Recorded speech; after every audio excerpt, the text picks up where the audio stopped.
Kitchens of Smoky Mountain Cheese. My name is Randall. Today we're going to be making an Italian meatloaf. Yes, I did say Italian. It is out of this world with a nice Italian from Italy flavor, and got all kinds of stuff going on with it. Some mozzarella cheese in there and some Italian seasoning. So let's go ahead and get all of our stuff together and get ready to make this meatloaf.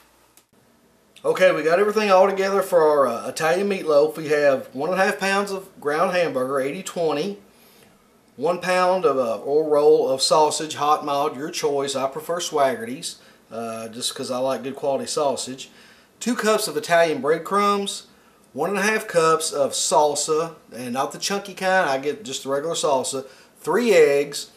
1 tablespoon of Worcestershire. 1 tablespoon of Dale seasoning.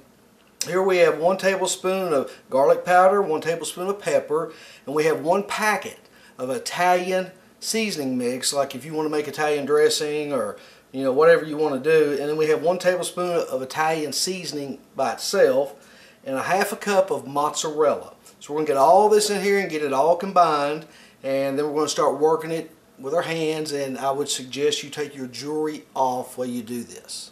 Alright, we've got all of our ingredients in here. Now we're going to get ready to work this meatloaf up by hand. I know it's the dirty side, but it's the best way to get all the ingredients combined and get that really bursting Italian flavor in your meatloaf.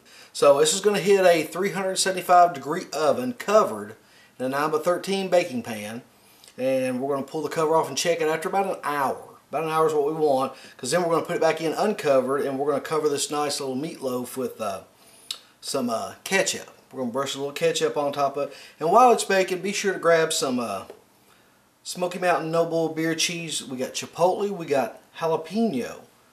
Turn that around right there real nice. We got our original, our gourmet white, which took 6th place in the 2012 World Championship Cheese Competition.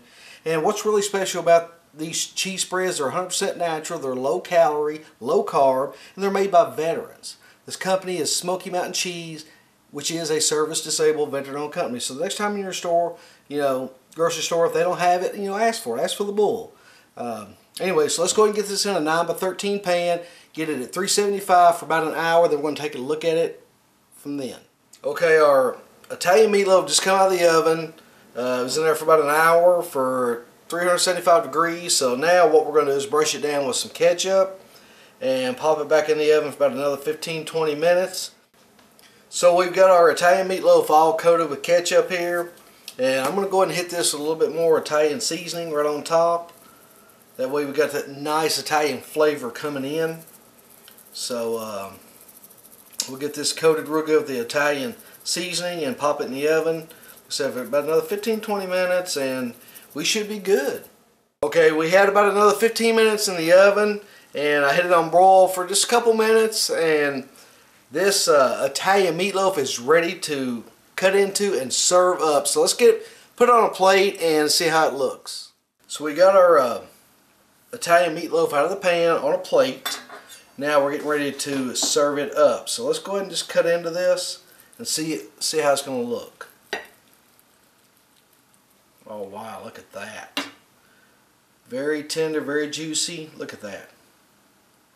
You can see all this juice right in here, cheese and all the seasonings and the spices, and I mean this is absolutely wonderful. So we sliced up some of our Italian meatloaf, and we have drizzled it with some English Mountain Gourmet beer cheese spread. Thank you for joining me today in the kitchens of Smoky Mountain Cheese. I hope this recipe is to your liking. I know my family loves it. It's great the next day.